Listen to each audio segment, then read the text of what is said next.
سورہ بنی اسرائیل میں آیت نمبر 26 سے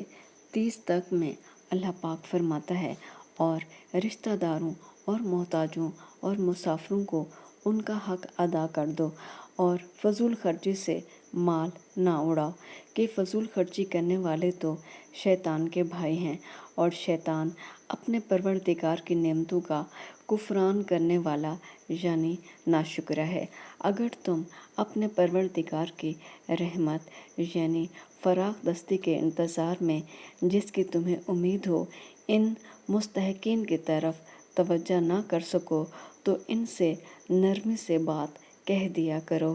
اور اپنے ہاتھ کو نہ تو گردن سے بندھا ہوا یعنی بہت تنگ کر لو کہ کسی کو کچھ دو ہی نہیں، اور نہ بالکل کھول ہی دو کہ سبھی کچھ دے ڈالو، اور انجام یہ ہو کہ ملامت زدہ اور درماندہ ہو کر بیٹھ جاؤ۔ بے شک تمہارا پروردگار جس کی روزی چاہتا ہے فراخ کر دیتا ہے، اور جس کی روزی چاہتا ہے تنگ کر دیتا ہے۔ وہ اپنے بندوں سے خبردار ہے اور ان کو دیکھ رہا ہے۔